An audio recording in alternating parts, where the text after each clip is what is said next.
Hey everybody, Todd Dammit Kerns here again. Today brought to you by our fine friends at Prestige Guitars. This is the Todd Dammit Kerns model, the Anti-Star.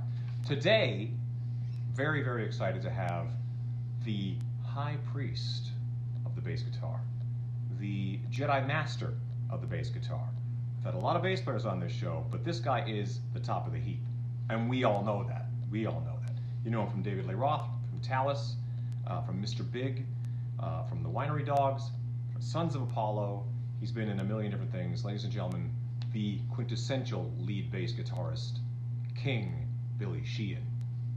Yeah!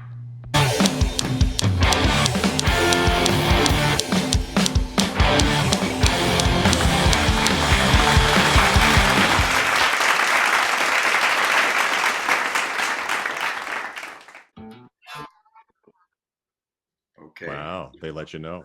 They let you know. It's so good to see you, sir. That's great. Thank you very much. How now all my confusion in the Nashville versus Los Angeles, which is a conversation unto itself, Nashville versus Los Angeles. But what I've always found amazing about Nashville is the because Los Angeles being Hollywood and showbiz, blah blah blah. The cool thing about Nashville, the second you land at the airport, it's like music, 24/7. All day long, everywhere you're standing, you're like, this is where Ernest Tubb did this, Johnny Cash, and you're like, it's staggering how much history there is in that city. So you must find it inspiring.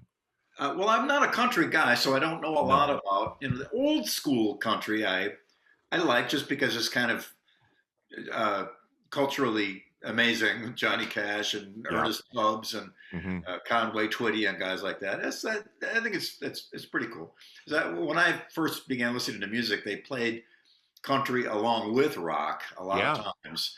It was on the same station, so until it got dividing lines got more solid. But there's a lot of rock guys here now. And Tom Peterson, a lot. Cheap Trick is here. Ray Luzier from Korn. He's a good buddy of mine. We work together a lot, and a long list. So it's pretty cool. But yeah, I miss LA. You can't beat the weather, but it's just sad what's going on with the crime and the homeless and all that. So I was there 32 years. It was amazing, and I paid my 14% state tax every year. Yeah. Hey, you're getting a nice break on that now, huh? Now it's zero. So. Yeah, exactly. I was going to say, but that's the interesting thing is, although I think of you, LA, I've always thought of you as East Coast, that sort of, because I'm from Canada. I don't know if you knew that, but I know your connection to Kim Mitchell and Max Webster and that whole thing. Kim's a friend of mine. And yeah, I mean, that's a whole other conversation. But actually, it's a very interesting conversation because there's always been a rumor about a Max Webster or Kim song that ended up in the David Lee Roth camp somehow. Is that a true story? I brought him Kids in Action. That's so crazy. So does that he loved the song? I think we recorded the music of it. I don't think he ever did the vocals. Wow. And I think it still exists on a multi-track tape somewhere. I know it was never mixed down. But I forgot the gentleman's name who did Van Halen Rising book. Yes. Anyway, he interviewed. I think his name was Greg Renoff. I think that's him. That's correct. That's the guy. Yeah. Exactly. Yeah. Wonderful guy too. Yeah, great guy. He did a little research on that, and he had photos of some of the boxes, and I think it had Kids in Action as a title of one of the tapes that was on a particular reel, of a reel-to-reel tape. But I thought I'd do Kim a solid and get him if I got a song placed. Yeah, absolutely. I always thought Kim was one of those guys that just should have been huge, but sometimes it's just ain't in the cards, or certainly in many cases it's not the artist's fault. I don't believe, But we were close with that. But I've always and Talas we had as a staple, Battle Scar for years. We played that track. And for those that don't know, because I just recently played that for a bunch of American friends, just kind of like just hanging, and I just pressed, it starts with that great duo, Geddy Lee versus, I forget the bass player's name now, Terry, I think. Wasn't Mike Tilka? No, Mike Tilka had already left. Yeah, Actually, I came in after Mike. Exactly. I forgot who replaced me. So. Yeah, it was such a great. For those that don't know, it's literally Rush with Max Webster. It's not like Geddy just comes in and sings. It's like the whole band, Yeah. Neil Peart, everybody's playing at the same time. It's an epic tune, underrated. I forgot what the criteria was or the stipulations were, but it was something about whoever does whatever else first gets to record the song because they both bands love the song. Oh, And okay. then at one point something happened where they said, "Well, let's just both record it," and so they put it together. Yeah, because Kim had Ray, who's the Rush manager, Ray Daniels. Yeah, Ray I worked Daniels. with him for a while too. Yeah, he was the Rush manager and the Max Webster Kim Mitchell manager also. Yeah, So, I think Max Webster was on Anthem Records. I think owned Yes. by Rush, if that's Sure. makes sense. Yeah. You know, it's funny because I've been watching. You know, I've been rabbit holing your career, and I think what never gets talked about is your voice. I actually think you're a great singer. You know, it's like, Thank you very much. not that it doesn't get talked about. I know people talk about it, but I was just watching random things, and I'm going, well, because the coolest thing about whether you're talking about the Roth era and I know even in Talas you were a lead vocalist for part of the night and all that kind of stuff. But Yeah. I was watching some Roth stuff going like, because you know you kind of always think of Michael Anthony kind of holding that original lineup together. And I was like, damn, you're really holding this together. There's a lot of harmonies happening. I'm like, because you're playing is so like, you know, pyrotechnic that no one really stops and goes, hey, he can really hang on the vocals too. Well, it's very kind of you. I always encourage young players. I go, no matter what you're doing, sing. Yeah. You know, even because when I first started playing, they just said, okay, there's a harmony. You sing this part. And I didn't have a chance to say, well, I don't know. I don't sing. So anyway. And then more recent years, I took some great training from an incredible vocal coach named Ron Anderson. Yes. He is the Grand Master. When Bono blows his voice out, they fly Ron Anderson in to fix him. And he really helped me out a lot. I mean, I always sang, but now my range and intonation is just more finely tuned. We just the new Talas record that's being mixed right now. There's one song where I do a lead along with the lead singer, like a back and forth, and then one where I do it myself. So don't say I didn't warn you. No, I'm excited to hear. So who's involved in the new Talas record?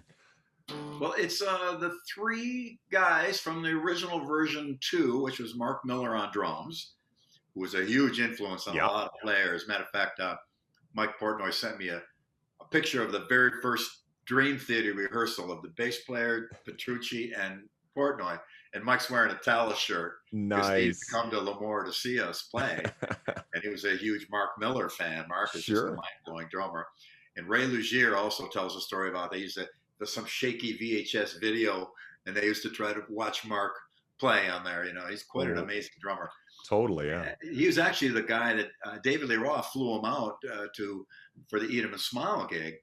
But when he got there, I knew, you know, he was just newly married and he wanted to have some kids, and the rock and roll lifestyle wasn't his thing, so he didn't end up doing it. But yeah, Mark Miller on drums, Phil Narrow, who sadly we lost recently to cancer, very, very brave fight he put up. It's terrible. He had all that on his shoulders when he was doing the lead vocals. But, that's amazing. But he killed. This really just great. And we miss him terribly. The guitar player is a guy named Kiri. It was a friend of Phil's, great player. But we also brought in the original version 2 Talas guitarist, Mitch Perry. Yeah, Mitch has played with a million. Mitch is with Lita these days. Lita Ford, I think, isn't he? Oh, he could very well be. Yeah. Yeah. He was with everybody. Heaven, a band from Australia.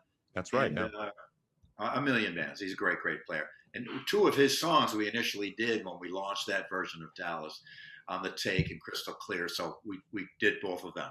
He played guitar on each one, and so that's the lineup as it is. So we and needless to say, you know, we're not going to go forward, unfortunately, without Phil. It was quite a catastrophe. I can't imagine. Yeah, difficult situation, but I'm glad the legacy of Phil will live on this record. He sang his ass off. And he was one of the sweetest guys ever. I mean, never had a bad thing to say about anybody, and always on time, Yeah. always went the extra mile. No lead singer's disease. Quite awesome. I always loved his voice. I mean, so you have no intention of probably supporting it, like playing shows, anything like that? Maybe some sort of like No. tribute to Phil kind of thing or anything like that? Yeah, well, his son sings and sounds a lot like him, but I Interesting. just, it's almost kind of a situation like we had in Mr. Big when we lost our drummer, Pat. Sure. You know, we didn't just want to replace and continue on. You know, it's just not the same without him. And so, No, and I think it's you know, commendable when groups just say, you know, John Bonham, you know, guys like that. It's sort of like, you know, a lot of groups will replace Keith Moon or something like that. It's never quite the same, is it? But you know, well, that's really interesting because it's funny when we were talking about Roth. You know, it's sort of like I know that was sort of a lot of people's sort of introduction to you. You know, at least in a bigger sense. But even as a kid, we were all very aware of Talas. You know, I mean. nice. And, you know, so to us, that was a super group immediately. You know, it was like this sort of super group of, I don't think we knew who Greg was, but Steve and you were both like, he's got those guys. Like, but Talas had laid down a great deal of roots across Canada as well, or at least Eastern Canada. So we somebody, played, Canada a lot. Yeah. So somebody I knew was like this band Talas, and it was like, because nobody played like you. I mean, it's like one of those things where I've been down this rabbit hole a lot. I play with Slash and, you know, Slash, and I come from a lot more of a root-based, throw it down kind of thing, but I've been spending so much time, especially when it comes to tone, and it's been an ongoing thing with tone, and I think it's probably true of guitar players as well. Whether you're talking about like Tom Peterson, you know, and Geddy Lee and Doug Pinnick and these guys, and yourself, obviously, where it's like, as a kid, I was always kind of like, I plug into this PV bass amp, you know, or whatever, and I go, why does this not sound like those guys? You know, and it wasn't until years later now where you're in, you know, plugging into an orange guitar amp, you know, or a high watt guitar amp or a Marshall or whatever, plus the SVT and all these kind of things. And you're like, oh, this is the secret that these guys were doing all along. At what point did you find this sort of world, or as a young man, you must have been like, why am I not finding this thing in my head? John Entwistle, I guess, or Chris Squire, or whoever you were kind of into. Well, my guys were, I'm older, so my guys were way earlier. Paul Samwell Smith from the Yardbirds had a Epiphone Rivoli, which had the Gibson silver pickup in the neck position. Just the one pickup. Yeah. Just the one. So it was super deep sine wave low end, but it's amazing because it pushed the whole band along. So when I got my first P bass, I love that Gibson tone. I thought, well, there's room to stick it on there. So I dug a hole and put one in. And then went into two. I didn't know how to wire both pickups to one output. So there was room on the P bass for a second jack. So I just put it in there and ran two chords. And people said, well, that's stupid. You should have done a stereo chord. Yeah, but if you're in Elmira, New York at midnight and your chord fails, I doubt if you're going to find another stereo chord, you know? So that's true. That's true. It's just the practicality of the moment dictated that I do it that way. And it worked out really well. So that double tone thing, I started with it about 71 or 2, very early on. And then later on found out that a lot of other guys did it. I heard that John Paul Jones split his jazz pickups to two amps. John Entwistle, the same thing. All of the early Alembic basses had dual outputs from both of their pickups. Matter of fact, that's why the Alembic preamps had 2 channels, because one would go in one and one would go in the other. And Rickenbacker, the Ricco sound, that's a double pickup, 2 output thing, same thing. So unknown to me, and it's common when people invent something or come up with something, everybody's up against the same set of problems, and the solution should present itself pretty obviously. And the solution is split a bass in 2, parallels the idea of a speaker with a woofer and a tweeter, because you start separating frequencies, and it's a more efficient way of doing them. Totally. And so it kind of just happened that way. But it wasn't a unique thing for me to come up with. But at the time, I didn't know. I made it up. I didn't know that there was basses with the dual output. And later on, I found out. It actually made me feel better. Like, oh, I'm not completely out of my mind. Yeah, but it's interesting to find that you not stumbled, but sort of sought this out and sort of created something that was also being done in parallel by other players. But Yeah. is because when I watched Tom Peterson talk about it, completely different kind of player than you. I mean, the 12 string, the whole thing, but the fact that he says he pretty much runs like mostly his neck pickup. I think his back pickup is usually rolled off so he can just kind of shut himself off. So all his tones coming from the bass position, so getting as much bottom out of his bass as possible, but then he's running it into some, an orange or some kind of guitar amp that's creating the high kind of the distortion and all that kind of stuff. And then it's the mixture of both. And yours is so much more clarity, like watching you play in the context of a group. It's very rare that you can kind of hear every note the bass player's playing. With you, I hear everything, and that's, you've got that dialed into a science now more than anybody else. Now, are you finding that, like, say, I just happen to have something like this handy, but are you finding that, like, in the modern context, are you still dealing in this similar pattern, or are you finding newer ways to do this? You don't have to give me all your secrets or anything like that. Oh, that's fine. No, I'm an open book when it comes to that. I'm happy to tell people what I'm working on. And my original Pierce preamp had two channels. One was the distorted channel. One was absolutely clean. And that clean was pristine clean. Now, This is all high frequencies, 300 cycles and above. So with that clean channel mixed into the distortion, you hear what the note is. Because the main criteria that I was chasing down from the very beginning is I need to hear the notes. Yes. I need to hear what notes I'm playing. I go to hear a bass player in another band, and I hear rumble and some clicking and some clacking, but I don't know what notes he's playing. Yeah. A lot of that is dependent on that kind of an EQ curve, reverse Mona Lisa, or also reverse smile. A lot of guys get the smile curve, the scoop. Yeah. And you hear the rumble and the clack, but you need that wood tone. So there's a thing called, I don't mean to get too technical here, but the thing called a Fletcher-Munson curve. Wow. Okay. And it was we're like Star Trek now. I love this. It's like but it's how the EQ changes as something gets louder. Okay. The louder you get, the more high and lows come out. That's why you see a little like a loudness button on a stereo. Sure. What that does is jacks up the highs and lows. Okay. Because your ears perceive really loud like that. So for a bass, that curve that's like this, as you turn it up, it flattens out. Oh, I see. Until it's, and so people used to see my mid-range control and laugh about it. I go, well, is that all mid-range? Turn it up and you hear everything flat, relatively flat. So that was the inadvertently, and again, the same problem solved by different people. It wasn't until years later that somebody explained what I was doing to me. He goes, oh, you're doing the Fletcher-Munson curve. I go, what? That's how it worked out. You should lay claim to that. You should be like, oh yeah, I knew all about that. I'm not a good liar, so I guess But so it was, and it's not. It's funny.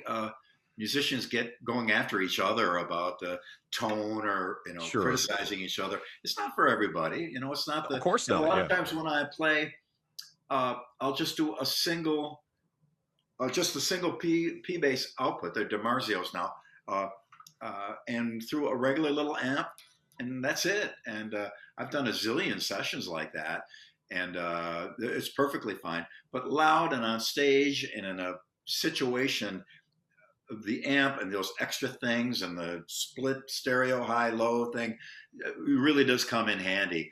Yeah, and it's not that difficult to understand. And most sound men, the first time they mix a band I'm in, they're like rolling their eyes like, oh man, just give me a direct off the pickup and go away. When I finally convinced them, mic the high end, take the low end direct, it's going to be fine, trust me. Then they go on. Every other band they work with after that, they set the bass player up like that. How do you like that? Apparently it works. I think even, I might be mistaken on this, but we opened up for Aerosmith with Mr. Big on the Get a Grip tour in Europe.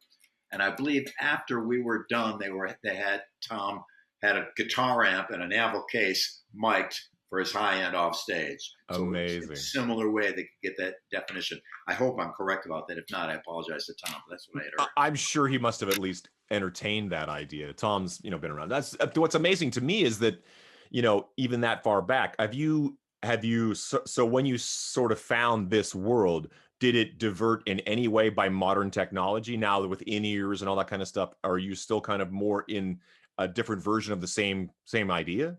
Pretty much same thing. Yeah. Yeah. I'm using the Helix, which Okay. fortunately has I can do both pickups into it and get two completely separate outputs. So I Cool. can do the low amp and the high amp. And the high amp, they modeled my personal Pierce preamp. That was my main preamp for everything from about 1979 on. Eat 'em and Great. Smile, Mr. Big Records, every live show ever, all along that time was all that preamp. And so they haven't sent it back to me yet. I got to call them again. Can I get my preamp back, please? Yeah, you got to get that back. Yeah. But that's built in. A couple iterations of it are built into the software, and it's righteous. It sounds good. All those harmonics and everything that my system was good at reproducing, it does as well. In my studio here now, I have one that I use for a lot. Sometimes I also have some of my old compressors from back in the 70s that I sometimes run analog along with it in parallel. Yeah. But it's pretty much the same setup. And even for a while, I was using some pedals, and EBS made a pedal that basically was kind of like the Pierce in that it split the signal to distortion and clean, Okay. mixed them back together to whatever degree you'd like. Sure. And also the distortion and the clean had a loop, so you could put an effect on the distortion only or on the clean only. And it really, Rudy Sarzo told me one time that he doesn't leave home without it. So I bet. a lot of guys really enjoy using it. It's on its third version now. And a couple times recently, I just did sessions in El Paso. And I just said it. There was the only amp that was there was an Ampeg B15. So I plugged my little EBS pedal into it, and that was it. And man, the bass sounded Really was very pleased with it. So I've got to check that out. So is the Yamaha signature model based pretty much entirely on the P bass that? Absolutely, that's it, right? If I can turn this thing. I was just about to ask. Yeah, here I'll get it. Hold on. Oh, that'd be exciting. Because what year is that bass? This bass here. Whoa. Is a 68 or 9. And this is the original, the wife. That's so crazy. Now, did you have someone relic that? I'm just kidding. Me. I took a long time. It took me 40 years. Yeah. No, actually 50 years to relic it. Wow. But that's the original pickup, the EBO style that I slapped down there. I saw Tim Bogert on the cover of Beck Bogert and Apicini, and he was a huge influence on me. And Sure. it looked like I thought it was a Tele bass because it had a headstock like this. Right. When I was greatly honored and fortunate to get to know him later on, and he explained it wasn't that, just like they did that headstock on it, and it was kind of a P bass anyway. So I wanted to be like Tim, so I got the Tele neck, but it turned out to be really good because it's a massive, fat, whopping. I mean, the 68 Tele necks are known to be the big baseball bat, and I prefer a lot of wood on the neck. Yeah, so you don't go for the jazz bass. No. Teeny. Those are really weird to me. Like when I pick up a jazz bass, I cannot get used to it. But that looks like a reasonable sort of like it doesn't. Yeah, it's actually really wide there. Holy cow! Yeah, and all the Yamaha necks are modeled after this neck. There you go. So wow. They're big and fat. So some people pick it up and they get worried about it. But I explain, the size of the neck doesn't affect where your fingers go. It's more your arm positioning that makes things happen. Absolutely. And one of the guys that started me playing, his name is Joe Hesse out of Buffalo, New York. He's a very short guy and with small hands, and he always played the biggest, P basses. He plays a 6-string bass now, full size. Doesn't slow him down a bit, and it's kind of a psychological thing when people see a big neck. Oh, that's going to be much more difficult to play, but the strings are anchored down here too. And people always worry about the bridge and the body composition. Well, they're also anchored up here, so that has a lot to do with the sustain and tonality of the instrument, I believe. Yeah. And so it's but I've pretty much retired this. I imagine if there's ever an Eat 'em and Smile reunion, I'll bring this. Oh, that'd be so exciting. So is that bass meant to be on? Do you bring it out for sessions, or is it just like doesn't go on the road anymore, kind of thing? No, I used it a little bit on the new Talas record because that's cool. what I had back in the day. Sure. But generally, she stays home, and I have. Well, Yamaha did the 30-year anniversary So version. Here, I'll grab that if you don't that's mind. 30 years already. Wow. Yeah, amazing. It's a Uh, beautiful piece. Those Yamahas are amazing. Yeah. they did a great job on it. It's the Whoa, that's they great. did the pickup in chrome, so it matches that. The Big, sunburst, they did a proper double great. thing here, and I put the ashtray on mine. I don't think it comes with that, I but I love it. just thought.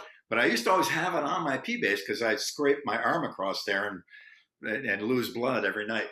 And they did a roasted neck on this one, but the factory version, it was just getting too expensive, and they would have added a few more $100 to it. It was already ridiculous expensive, and I felt bad about it because a lot of people couldn't get it. But they only made 30.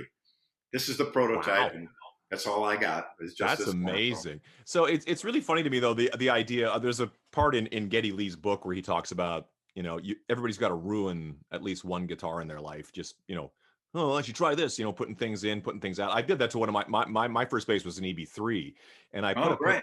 I put a pickup in it back in the day trying to like that thing, like, how come everybody else is getting this? Somebody talked me into putting in some sort of high octane pickup in the back. And I was like, I didn't realize that thing was perfect the way it was. And now there's a sort of like, I got to go back and put in the original pickup in that thing. But it is sort of like, but the fact that you took that, at the time, a bass like that wouldn't have been necessarily that old when you were messing around with it. But No, it was brand new.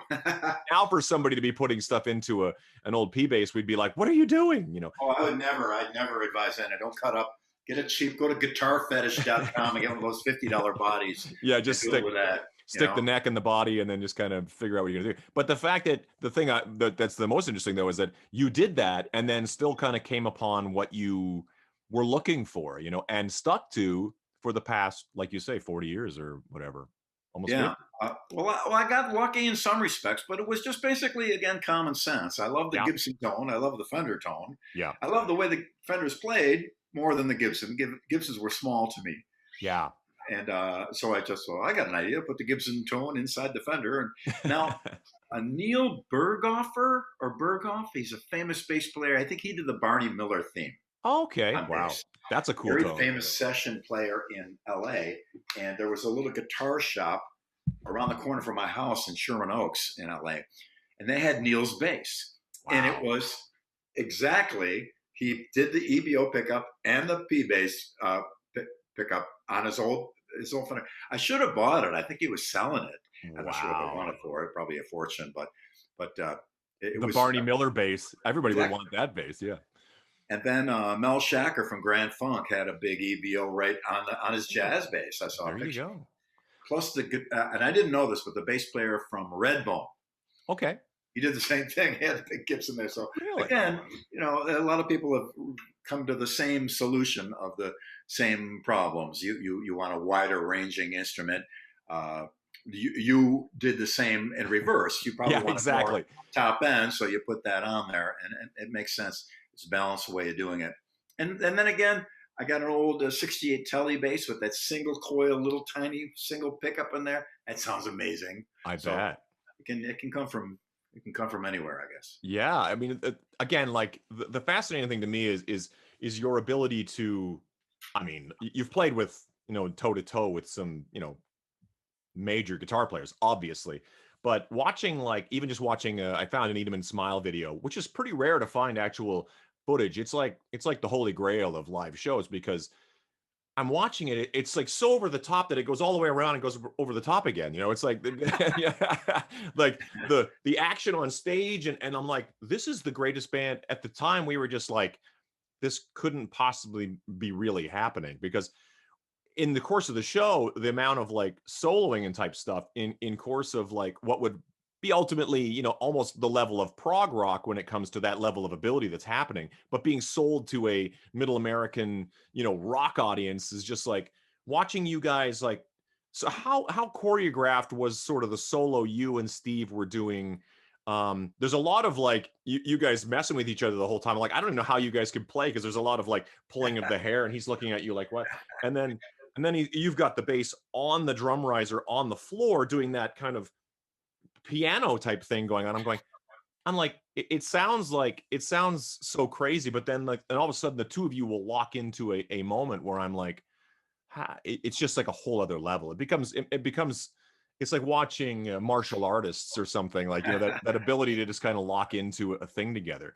Was that rehearsed to some degree? Is there a certain amount of free form that happens? Well, first of all, thank you. Very kind of you to say all that. I appreciate it. Right. It's what I call inspiring / depressing. It makes you it makes you want to practice. I know it well. I know it well. It makes you want to practice, but it also makes you want to just put your guitar in the garage and forget about it. Happened to me too. Absolutely. Yeah. Well, actually, originally the idea was Dave's, because we first couple of shows, I'd go out and do my bass solo, and Steve do his solo, and then a couple shows in, Dave goes, "Come here, you guys." He goes, "It ain't working for me. There's got to be more entertaining than that, than just you standing there doing your thing." So right. The words he used, so let's make it like a tractor pull, you know, at the county fair. Amazing. Where you know, Steve go out, I come up, shove him aside, stop, and I play, and then he pushes me, and we run back and forth. That was all Dave's idea, and again, it underscores the master showman, the master entertainer that he is. 100%. You know, and he made that happen, and we loved it. And I actually have a pro shot video of the tour, but I don't own it. I mean, it's not, I don't have rights to it. Right. I'm hoping someday it sees the light of day. I have it, but that would be the holy grail. Yeah. I keep it secret. So yeah. Where was it shot? Do you know? I think Baltimore, Maryland. Interesting. Whew. Yes. Yeah. So I got to go review it. I got it backed up on several hard drives, so I got. I bet. So there. But Dave and you connected around the Van Halen tours when Talas would open, I assume, huh? Well, yeah, we knew each other. I actually talked with Ed quite a bit then. I didn't, you know, I knew Dave to say hello, but yeah, it wasn't until later on. I think they were in Toronto after playing Buffalo. When they played Buffalo, Ed invited me upstairs at the hotel and to play me some demos. And he asked me, you know, what would you do if I asked you to join Van Halen? I said, I'd say, what plane do you want me on? And right, shook hands. Yeah. And I thought, man, this is surreal. So a few weeks go by. Now they're playing in Toronto. And I went up there, and I remember, you know, I would see Dave to say hi. And he came up to me and says, I heard you were talking to Ed. You know, we'll get in touch with you at the end of the tour. And I almost passed out, you know. I bet. That was my dream band. Torn though, because I love Michael Anthony, and he's the band. Yeah, he's the Van Halen bass player. Yeah, and as a fan, I don't want to see anybody change members, you know. And his voice, he had that. Yeah, so great. He's a great player. I got bootlegs of them playing clubs, and Michael is killing it. He's amazing. I bet. But so I didn't know him that well back then. But then when we got the call, it was in code. We didn't realize, but we were about to go out to the West Coast with Talas and start the Talas Yngwie tour. Okay. And summer of '85, and we got the call in the office that Dave wanted to have a meeting with me because he's doing a movie. And wanted me to be in the movie, and I thought, what? So when I went out there, we had a meeting with him. Went to his house, and we're talking. He goes, "There is a movie, but that's not why. But you got to keep this absolutely secret." So he said, you know, he told me the whole story. He wants to start a band. And he and I will go looking for a guitar player and drummer and do it. And I said, I'm in. So wow, it was a pretty amazing thing for me to go from driving my 1977 Pinto that had the fake wheel. You get a tire from the factory in case you get a blowout, which is a cheap thing, just to make it to the gas station to fix your tire. But I drove on that for like 3 years. I was so broke. And that's the music business right there, isn't it? Because by all accounts, people would have been like, Billy from Talas, he's got to be taking a limo. You know, I mean, that's the yeah. But so it was and I'm forever grateful to Dave for doing that. And then what were you part of the Let's Get Steve Vai, like young up and comer Steve Vai? Steve had done like Alcatraz and Zappa and all that by that point. I mean, he'd really kind of around that Alcatraz video, God Bless video was the one where we all stopped and went like, who the hell is this guy? You know, and then of course appeared. He was in that movie with Ralph Macchio, and then he appeared in. Then suddenly it was like, and that's what I'm saying. When by the time we felt like Steve was the unsung up and coming guy, you know.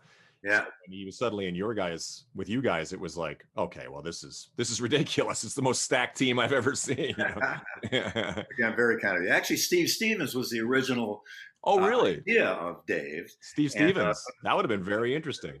Yeah, he's a great player and a wonderful guy, but he he was in Billy Idol, didn't necessarily Yeah. want to give up the gig, you know. So that's It's a cool. good gig. Yeah. Yeah, it sure is. Yeah.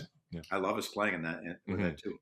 And so when that kind of ended, I said to Dave, I know another Steve, because Steve and I were both on Relativity Records, Okay. Talas, and they also released Steve Vai's stuff. Right. So I knew of him, and we had communicated a little bit prior to any of this going down, and we were considering maybe doing something together.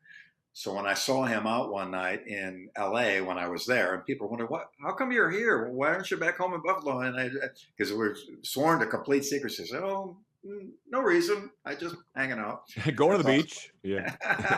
I saw Steve and said, "There might be something on the horizon you might be interested in." And he said to me, "I think I might know what it is." I go, "Okay," enough said. And so they ran it by Ted Templeman also, and he was very excited about it. So Steve came down. He's a perfect guy because the Zappa humor Totally. mentality, Yeah. it was really necessary in the Roth thing, because it was a lot of it was tongue in cheek and for fun. Completely. And so he was just great at that, and just a great player and writer, and Yeah. he's still like a brother to me to this day, where we get along famously, and we've played together in all kinds of circumstances. And I toured with his band too, Yeah. a few years ago, and so it's pretty wonderful relationship with him, and I'm very grateful for it. What's mind blowing to me though is the fact that, you know, is it's just the briefest of moments that one album you do, you know, it just sort of sets the world on fire, and then you just kind of like you're gone. You know what I mean? Like it was a totally different thing as soon as you were gone. So, Yeah, it's funny. but it really, like in my memory, it just feels like that was a gigantic chapter. Of course, it's a gigantic chapter in size, but it was brief. Like you were already kind of moved on to the next thing. So were you kind of always like thinking like, I'd like to be a part of a band? Was this not like to be part of something where you're kind of like, you know, 1/4 or one or whatever? I've always been a band guy, even writing wise. I like to work with people, with the band, you know, work together, be in the same room and come up with parts. And Totally. For me, that's how the Beatles did it, and that's my template for many things. Of course. So so when that all went down, I recorded the Skyscraper record and left right after it was done. Right. And Steve quit halfway through that tour, I believe, also, because it just was a big change. And you know, Dave, God bless him, he took a chance and he went a little more pop and almost dance. Yeah. And unfortunately, it didn't work, because the dance people hate the rock people, and the rock people hate the dance people, and never the twain shall meet. You know, if it would have happened, it could have been the most amazing breakthrough record of all time. Yeah, I mean, I often say to people, and I hope AC/DC fans don't get mad at me, because AC/DC is one of my favorite bands of all time. But Back in Black, a lot of those drum beats are disco beats. That bass drum, it's very. The rest doesn't sound like it, but you see a little bit of hybridization of the two together. Kind of works a little. So totally, yeah. That's why you see those songs in like strip clubs and stuff like that. You know, girls can dance to. Yeah. It's funny. So if the Skyscraper experiment would have worked, it would have been an amazing thing. But unfortunately, it just didn't fly for whatever reason. You know. Yeah. It can be. How many bands or records do you know of that are amazing and just never happened? You know. Yeah, of course. It was so many bands. It's sad to see, but. So that was that, and so I thought, well, I want to do a band where we have the idea rather than the person rules. So if somebody has a good idea, it doesn't matter whose idea it was. If it's a great idea, let's all go with it. And so I already knew Paul Gilbert. He used to come see Talas play. Yeah. Pat Torpey I knew from a couple of other things around LA. Then I found the singer through Mike Varney. He was always showcasing new guitar players in Guitar Player magazine. And fortunately for us, we got connected right away with an amazing manager, Herbie Herbert. And that's right, yeah. Legendary. He got us our deals. He made the #1 single happen. He got us into Japan. He got us tours. He got us the Rush tour, Scorpions tour, Aerosmith tour, all these tours. They were all his doing. And he was really And Herbie was the guy that he's sort of the guy behind Journey getting to where Yeah. it got. Yeah, yeah, he's that guy that you always, if you're aware of that, you hear about his name a lot in that story Yeah. as well. Yeah. So that is actually where things get really interesting to me, because that's when suddenly I go, hey, because those harmonies in Mr. Big are no joke. Like, you guys could really hang, like, because that's another group that I really considered a super group at the time, because I was aware of Eric from the Eric Martin band. Right. Paul, we were aware of from Racer X. Yep. Pat was in a bunch of stuff that I'd kind of like, oh, that's that guy from that thing. And then all of a sudden it's like another, like, boom, super group. Is that a real chance to take when you got guys who've all kind of, I know everybody's kind of like middling, sort of like no one was a huge like superstar at that point per se, but is there an ego thing that kind of you have to be careful when guys all come from other things, or is it pretty good? We're all pretty cool, and it was right away a pretty reasonable, equitable situation. You know, I had just come off of Racer X broke up, so Paul was out. Available. Pat just did the Belinda Carlisle tour, and he played with Ted Nugent, a lot of people too. That's right, yeah.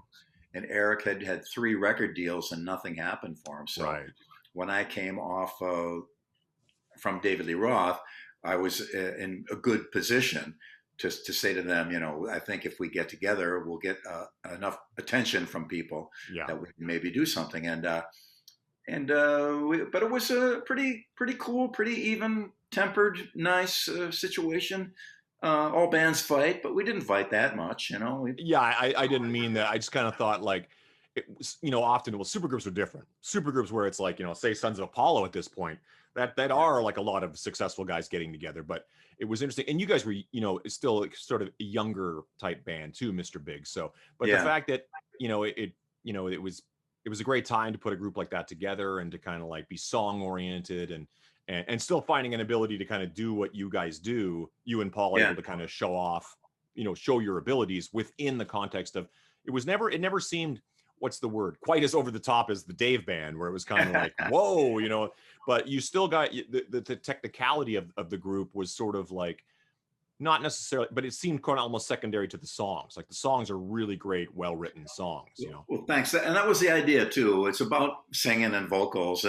American Idol or The Voice, they don't have bass players and drummers on there. It's all about singing all the time, you know, and that's important. Eric had just an amazing voice, and Paul sings great. Pat's got a great voice, and I'm in there as well. We ended up doing encore songs like "It's for You" by the Three Dog Night and "Carry On" by Crosby, Stills and Nash, with the full harmonies and all that. So it was nice to be able to sing like that. And we all surprisingly, people would say, well, it's Paul Gilbert's Fest, Racer X, and Billy Sheehan with all this nonsense, and then people, no. We both happen to love great songs and great music, and Sinatra, and big Beatle fans. Totally. As much as I love Priest and AC/DC and a lot of heavy stuff later on, it's odd these days, I guess, for people to have a real broad spectrum of what they're into. Now people tend to focus in on this one thing, and that's all, where, Joni Mitchell or Frank Sinatra or Mussorgsky or, all my taste, my generation came up, and we, like I said earlier, they played country songs on the rock station. It was much more broadly based. That can be good or bad. Sometimes it's good to be focused on your one thing. That's cool. Yeah. But it's different, but it's a different way to go, to have that broad spectrum of interest. And we all did. And we all were about voice and singing. And we got this other stuff here too for the frosting on the cake. The cake, exactly. Yeah. Got to have the cake. The cake, of course. Yeah. But it was placed correctly, or I guess correctly is not the right word, but it was tastefully. I think that's what I'm trying to say. It's like, it wasn't just kind of like, okay, now this guy's going to, because you know what that's like too in the, in that world of, well, this guy can do this thing, so he has to do it in every song. You're kind of like, okay.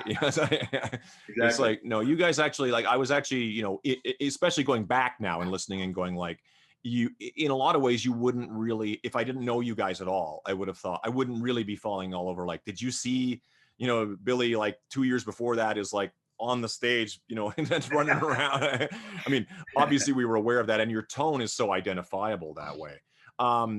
Let's talk about Pat for a minute, because that's like we briefly touched on that for a second. Now with Phil, it's like, it's such a big thing because the fact that I know that there were some lineup changes that occurred in Mr. Big, but we always think of that same lineup. I remember being with Slash in Japan, and we're going to play. Oh, I can't remember the name of the place. The decent sized place, but driving by the Enormo Dome and seeing Mr. Big on the billboard and going, God damn, man, these guys could just killing over here. Like it's one of those things that, I mean, it's no joke. People don't realize the footprint you guys have left in that part of the world. We're very, very fortunate. We just struck a nerve at the right time, the right place. But we did really work hard at taking care of fans. We would get there early and stay late to an autograph session. We'd make sure everybody got all the things signed. In the lobby of the hotels, there's a lot of fans. Always. We'd always come down and say hello. And sometimes it gets a little out of control. Go, everybody calm down. We're everybody relax. That's the nice thing about the Japanese people, is that if you do actually they will actually chill. Yeah, very, very. They're renovating my bathroom next door. If you hear any weird noises, sorry.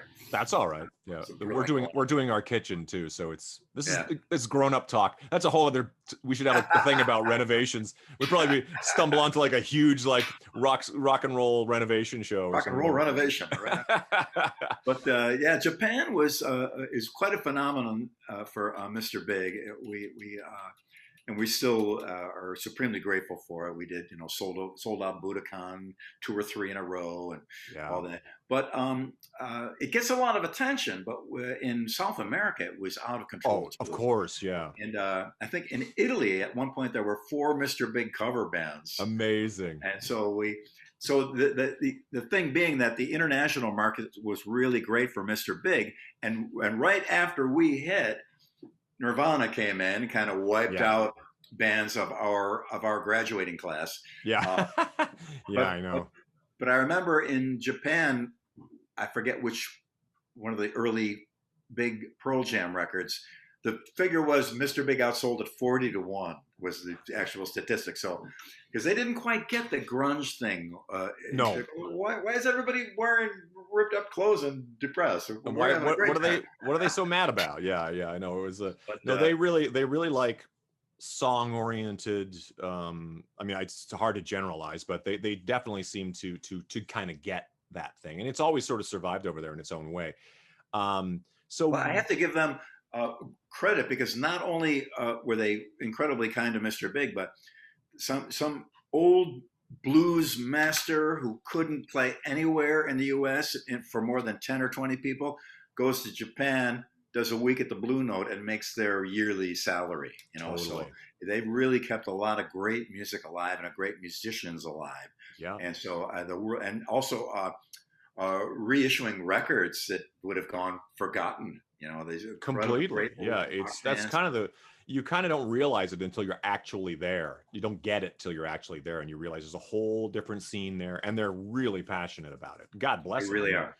So at what point, when you connect with Kotzen, because I think it's interesting that you kind of dip into the Kotzen pool, these guys are like, so I obviously you shouldn't be playing with anybody who can kind of hang with you, you know what I mean? But it's like these 3 guitar players that I sort of, whether it's Vi, Gilbert or Kotzen, it's sort of like all these guys. And in a funny way, Kotzen really started to shine even like later in his we all knew about Richie Kotzen. But it was sort of like later on, like I want to say in the last 20 years, where he even shone even more, where I was kind of like, have you heard the new Kotzen thing? And you're like Richie Kotzen? You'd be like, so like Richie Kotzen from the, and then it was like, damn, this guy, because no one was really aware how good a voice he had on top of it all. Amazing. And anyway, so when you reconnect with Kotzen's, because I know he was briefly in Mr. Big World, but then with Winery Dogs and stuff like that. Wasn't Winery Dogs initially going to be some sort of John Sykes vehicle? No, that was well after. Okay, yeah. I forgot. Let me create my own legend then. I'm just kidding. my own mythos there. Yeah. No, I think I might have heard that wrong or something. Yeah. No, that's fine. So Mike and I got contacted by a manager who was dealing with John Sykes, and we worked with him a little bit. John Sykes is now like Bigfoot or something. Like everybody talks about him like a sighting, like a Loch Ness monster sighting. It's like, where the hell is Sykes? It's like everybody's like very curious to hear what he's been up to, because he's such a talent. Well, Mike was pretty freshly out of Dream Theater, and I was looking for something myself. We kind of went, come on, let's go. So at a different speed, and so it didn't quite fit in with John's way of making a band or a record. And he's a wonderful guy and great. So player. you could probably do 3 Winery Dog records and still come back around and see if John wants to do something. That could be. But great player, very talented, too, legendary, awesome. But so that ended, and Mike said, I don't know. I think we were with Eddie Trunk. And I go, man, well, me and Mike will probably put a band together if we find a singing lead guitarist. And Eddie Trunk said, well, what about Richie Kotzen? And I went, of course. What? And I had jammed with Richie recently around that time, and I knew of him and heard him sing. And, we've been close friends for a long, long time. Why did I think of Richie? And so we got together at Richie's house, and the first day we had a couple of songs in the can already. So amazing. It went real automatic, and live, it's been a riot. Because one aspect of it also, being on tour, it can be pretty grueling. And if you got a lot of people, it makes, the problems accelerate logarithmically. It's just huge. So with 3 guys, logarithmically, I don't want to play Scrabble with you. Logarithmically, I'm like, I don't know these words. It's like, but go ahead. With 3 guys, it's really easy. You think, well, if you add a 4th guy, it can't be that much harder. Yes, it can. So it's just the 3 of us. It just falls together nicely. And I love playing with Mike on drums. Bass and drums is where it's all about. People always ask me about guitar players, and I try to always steer them the other way. I'm watching the drummer. Now, the guitar player I deal with, but it's about the drums. Of course, bass drum. Yeah, and that's my thing. So Mike and I got this ESP thing where he'll do a chugada-ba-ba, and I'll play a chugada-ba-ba at the same exact time. Exactly. We look at each other like, how did you know? How did you know? So I love that. It's my favorite things about music is that automatic, instant telepathic connection where you go to the same place the other guy went, and it's pretty cool. And of course, Richie, initially people would give him a hard time about the whole Poison situation for whatever, but I try to remind them, well, Richie actually was the guy that replaced Alan Holdsworth in Virtue with Stanley Clarke and Lenny White, and he did, and he got in there, and those are big dogs, and he ran with them. Hey, good. Man, like who would have turned down a gig like Poison at that time? They were like one of the biggest bands on the planet. It's like, that's the silliest thing to give him a hard time. He was also gorgeous, and he could play the guitar like a monster. Of course, he belonged in a superstar band. A handsome young man. Yeah, exactly. Yeah. So it worked out great, and I love the Winery Dogs. It's a blast to play. Mike and I also play in Sons of Apollo, which is another blast. Jess Scott Soto, wonderful guy, great singer, Bumblefoot. Derek Sherinian, we had a blast with that also, but hopefully looking forward to doing some more Winery Dogs very soon. That's great. So it's funny that you bring up the 3-piece thing, because I always think that with groups like Rush, Triumph, I always think it's like even from just like a financial standpoint, you're like the flights, the hotel rooms, the per diems. I'm immediately kind of go into your punk rock brain of like actually like your Talas days of like getting in the van or whatever it is. It's like you immediately think this is Talas was a trio in the beginning. Yeah, the original version was power trio, almost always a trio. Yeah. At one point we had 2 drummers, right? Brothers on drums in very early years. Right. And later on, I was out of the band, and they had a second guitarist. That's right. Yeah. Generally, the most amount of years were done as a 3-piece. Yeah. And Grand Funk Railroad, ZZ Top. It goes on and on. Yeah. Heavily represented in our set list. Of course. Yeah. So what did 2020 take from you? Because I'm kind of like, I've been keeping you too long. Trust me, I could do like 5.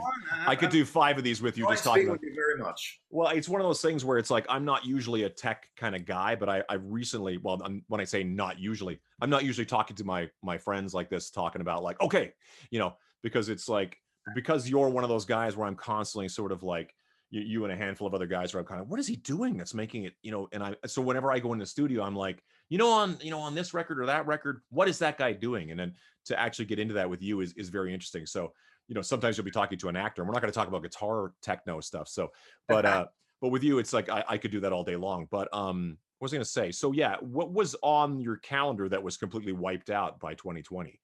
Sadly, the new Sons of Apollo record came out great. I just talked to Jeff not that long ago. Yeah. Yeah. It was received really well, and we were just launching on the European tour, Oh, and yeah. we had bookings all over the world. And 3 shows in, that was it. So this Where is the were you? Where were you when you were sent home or whatever? well, we were in either Finland or Sweden. I forget. Okay. Uh, Maybe Sweden, Gothenburg, I think. Anyway, we were about to go to uh, the Ukraine and then Russia. Oh, wow. And I remember saying to the guys, if it turns, because we didn't know what was going to happen, if they would stop flights into the USA, we'd be Right. stuck in Europe. And I said to the guys, if we get stuck in the Ukraine or in Russia, it's not going to be at the Four Seasons Hotel. Can you imagine? That would be a whole different story if you were like living in the Ukraine now, like waiting for the. So no offense to Russia and Ukraine, but I'm sure you don't look at it as a priority to house wayward rock bands in luxurious accommodations. So, at that point, we didn't know what was happening. In Europe, a lot of bands were right on the edge. Nobody wanted to cancel because you can get sued if Yeah. you cancel a show for no reason. Of course, yeah. So some band had to do it. And I believe we were one of the first ones to say, we got to pull the plug and go, sorry. And as soon as we did, everybody did. Yeah. Then right after that, all the venues got shut down. So we weren't liable. No. But we still want to honor those tickets and those shows. So we're hoping to get back there at some point. But this is the longest I've been home since the 70s. All of us, dude. It's like because my family's in Canada, I haven't seen family in like 15 going on 16 months because it's, Going in and out of Canada is particularly tough. We have our engineer for the Talas record is in Toronto, and okay. he came over to go to Phil's funeral. And getting back, he had to quarantine, and they call every day to make sure you're home. And they said if you're caught breaking quarantine, it's $1 million fine. What? Canada loves their rules. They love to stick to their rules. I mean, it's what's kept me from going up there too. Is it's like the 2-week quarantine, which I think is less now, but it's starting to get close to opening, and that's sort of the. By the time I get this finally up, it'll all already would have happened. But it should be over soon. But you're right. Being trapped in a if you had not made it home, come on, that's crazy. So what's 2022? When are you planning on going back out? Are you guys got stuff on the docket for 20? That's my our contractor drilling. I love it. I know they're looking at 2022 for dates. So you're not going out towards the end of the year at all in any not 2021? That I know of, and nothing's booked because it would have to be booked by now anyway. I know. Usually, that's why people. I laugh about it a lot of times. People, well, as long as you're driving by, Cincinnati, you should stop in and do a show. That's not how that works. That way, They have to book us, so we can't just show up and play. But don't you find? Are you like me, where it's kind of like it felt like one day it was like everything's closed, and then the next day they were kind of like, okay, we're gonna baby steps our way into this thing, and then boom, I'm like, my phone's exploding with dates. Like all my friends are on the road, all my friends I'm like, whoa. I mean, I guess everything was sort of booked with the intention of like, we might have to postpone this as well, or postpone dates have been moved, and now that it's actually green light, they can do it. But I'm like, I'm not going out. I have no real plans on going out. Yeah, we saw that happen a lot where bands would book shows on the hopes, and then as they got closer to the date, they had to blow it off and move it, blow it off and move it, blow it off and move it. So I think the safe bet at this point is to start looking at 2022. I think so. But I do know that people are I'm happy to hear that people are just dying for some live music, and it's great. And people really, you don't know what you got till it's gone. And when you can't see a band or go out and be in a crowd of like-minded people enjoying music you love, that's a great experience. And I think people really do miss it. And I was just at a club the other night to see my friends play in a Journey tribute night, and it was jam-packed, and just a random, like what would be like normally like a great night is suddenly just, I'm like, and I really feel like this roaring 20s thing is starting to happen now that people can finally get out. I think they're really, I think, and you're like you said, I think there is a certain amount of like what we take for granted as far as, oh, I'll go see those guys next week. Then we lose guys like Eddie Van Halen during all this, where it's like, now these things when they're gone, they're gone. I mean, it really makes it. That must have been a big thing. I don't mean to harbor on that kind of stuff too much, but losing Eddie was such a major, like, wow, like a real blow. Eddie was a lot of my motivation and inspiration to just keep going career wise came because Ed was kind enough to speak to me, to take me aside, give me his phone number. So in the back of my mind, I'm thinking there's a little bit of hope, because we were slugging it out in Buffalo, and disappointment Sure. after disappointment after disappointment. We were opening for Van Halen in 1980, and who's the famous record company guy with the beard and uh, signed Guns N' Roses and Aerosmith and everybody? I forgot his name. Anyway, David Geffen, maybe? no, well, like that though. Okay. Anyway, he was on the side of the stage jumping up and down during our set in 1980. He goes, "This is the best live band in America." I go, "Woo, that's it, we're signed." Nope, they said no. We did New York City for Clive Davis, just a three-piece Dallas, just us on stage at a rehearsal place. Clive Davis, his two lawyers, and another businessman. I was sitting there in chairs, no pressure.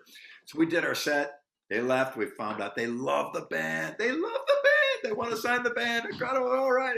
And so they said, "We love the band live. Can you send us some material?" So yeah. So we sent them material. They go, "We love material. How is the band live?" Well, okay. So we did another showcase with them. Live. It's fantastic. Could you send us some more material? And then I said, "Oh, I see this. How this is happening." Oh God. Nothing happened. That was wiped out. So we get huge disappointment after disappointment. So when Ed Van Halen was kind enough to just be nice to me and be cool with me and talk to me and be his regular, lovable, wonderful self that he is, it really inspired me to think I might have a chance. Yeah. I might go somewhere, you know. Yeah. Locally, Buffalo, we were doing really good, but that was locally Buffalo. We didn't have there was no hit records going on and no major tours and no headlining. You know, we were making a living barely. And then the drinking age went up to 21, which meant all the bar business got cut in half. Ugh. So it was getting bleak and worrisome, and I wasn't getting any younger either. So, but having Ed as a guy that I could call, and I made sure not to call him very much, like maybe 2 or 3 times, because I don't want to start bothering him. He's like, we won't take my call anymore.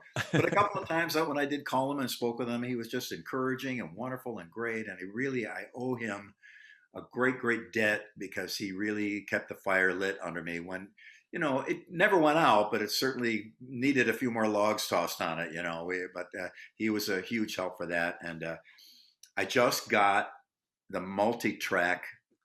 unknown multi-track recording of the Jason Becker benefit with myself, Steve Lukather, Ed Van Halen, and Pat Torpey. We played together.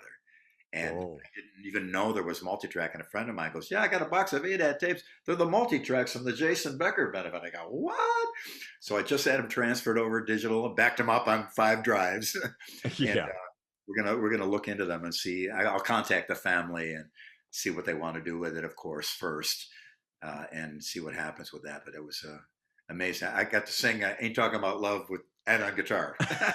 Amazing. That's so exciting. Yeah.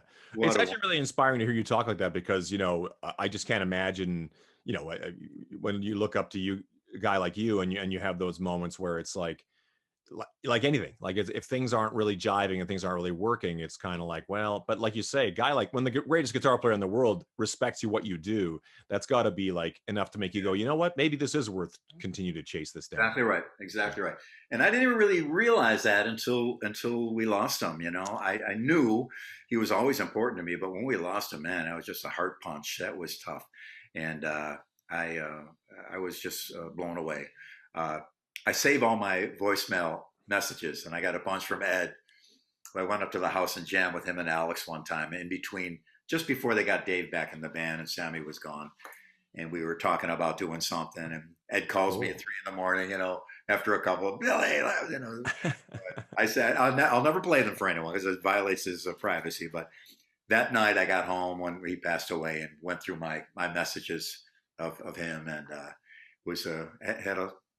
did a little toast to him as well. What a great man.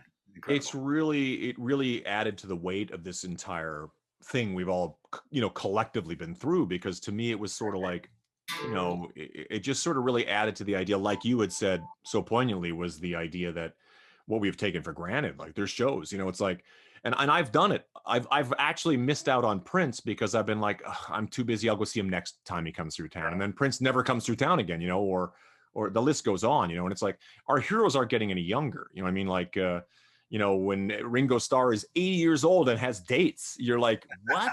That's a thing? We can do that? I'm like, I find it really interesting because, we're watching the Stones, and going like, that's the first rock and roll band to get that old, you know what I mean? And still be working. You're like, and it's inspiring to kind of go, well, I guess we just keep doing this until we can't anymore. or That's all my mind is. I'm going to keep playing until when they wheel me out with an oxygen tank.